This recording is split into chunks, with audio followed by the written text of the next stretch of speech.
गद्दार भारतीय जनता पार्टी में ही क्यों जाते हैं। वहां पर ईडी की रेड करवाई जाती है 16 जगह पर, क्योंकि 7 लोग का वहां पर जाना अनड्यू एडवांटेज को साबित करता है। सरकारी मशीन का गलत इस्तेमाल भारतीय जनता पार्टी और उसकी सरकारें करती हैं, ना सिर्फ सरकारों को गिराने के लिए बल्कि संविधान की हत्या करने के लिए। लेकिन ये भारत के संविधान को खत्म करने की कवायद है। जो सुप्रीम कोर्ट कहती है कि हॉर्स ट्रेडिंग के जो गुनहगार हैं उनके खिलाफ ऑफेंस होना चाहिए, इन दोनों के खिलाफ एफआईआर होनी चाहिए, के खिलाफ क्रिमिनल केस दर्ज होना चाहिए। मेंबर ऑफ पार्लियामेंट को आप धमका करके आप पार्टियां तोड़ रहे हो, भारतीय जनता पार्टी ए, आम आदमी पार्टी बी, कि जितने भी लोगों ने आम आदमी पार्टी छोड़ी है वो सारे के सारे भारतीय जनता पार्टी में ही क्यों जाते हैं, क्योंकि खमीर तो भारतीय जनता पार्टी का ही था। इलेक्शन कमीशन भी को भी उन्होंने दबा के रखा हुआ है, ईडी को भी दबा के रखा हुआ है, सीबीआई को भी दबा के रखा हुआ है। तो फिर देश बचा कहां कि देश खतरनाक स्थिति में पहुंच चुका है। उसको बचाने के लिए अब जनता को आगे आना चाहिए। आखिर सारे गद्दार भारतीय जनता पार्टी में ही क्यों जाते हैं। और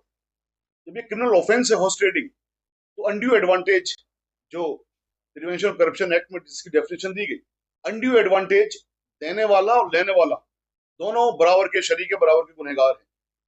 यहां पर ईडी की रेड करवाई जाती है 16 जगह पर। 15 अप्रैल को अशोक मित्तल साहब के यूनिवर्सिटी में भी होती है, और उसके बाद में ईडी का इस्तेमाल करके तमाम जो 7 एमपी गए हैं, बाकी सबको भी किस तरह से धमकाया गया होगा, क्योंकि 7 लोग का वहां पर जाना अनड्यू एडवांटेज को साबित करता है। 15 अप्रैल को 16 जगह पर रेड करवाना ईडी के जरिए। तो जो कांग्रेस एक बात हमेशा कहती आई है कि जो मशीनरी है, स्टेट की मशीनरी, सरकारी मशीनरी, उन सबका गलत इस्तेमाल भारतीय जनता पार्टी और उसकी सरकारें करती हैं, ना सिर्फ सरकारों को गिराने के लिए बल्कि संविधान की हत्या करने के लिए। ये हॉर्स ट्रेडिंग का मामला सिर्फ हॉर्स ट्रेडिंग का नहीं है।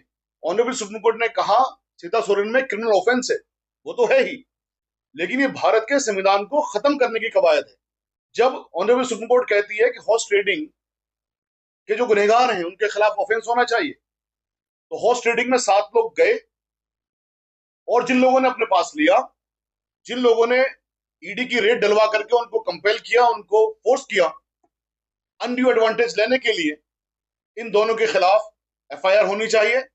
भारतीय जनता पार्टी का जो शीर्ष नेतृत्व है, including honourable prime minister of India, including home minister साहब, और जो भारतीय जनता पार्टी के प्रेसिडेंट है, वो जो भी इसके गुनहगार हैं उनके खिलाफ एफआईआर होनी चाहिए, उनके खिलाफ क्रिमिनल केस दर्ज होना चाहिए।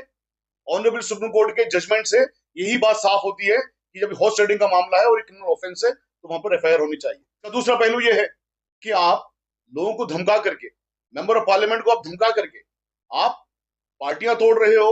बल्कि इसको हम दूसरे अल्फाजों में अगर कहें कि बेसिकली ये पार्टी तोड़ने की कवायद नहीं है, ये भारतीय जनता पार्टी की बनाई हुई विंग ही थी।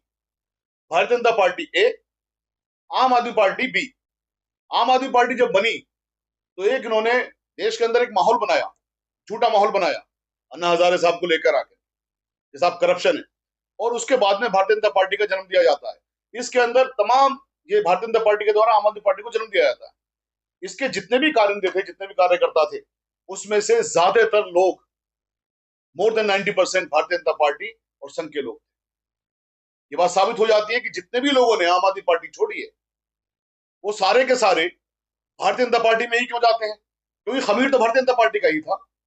तो जहां का खमीर था वहीं जा रहा है। तो ये जो चीज है, इन लोगों ने, भारतीय जनता पार्टी ने आम आदमी पार्टी को बना करके, मरहूम चीफ मिनिस्टर साहिबा दिल्ली की जो शीला दीक्षित जी, जिन्होंने दिल्ली के अंदर इतने काम किए, उनको बदनाम किया, उनके खिलाफ इल्जाम लगाए, और जब वो पार्टी में उसमें आगे पावर में, तो वो फिर तमाम चीजें हवा हो गई। तो यहां पर इन 7 एमपीओ का भारतीय जनता पार्टी में जाना इस बात को साबित करता है।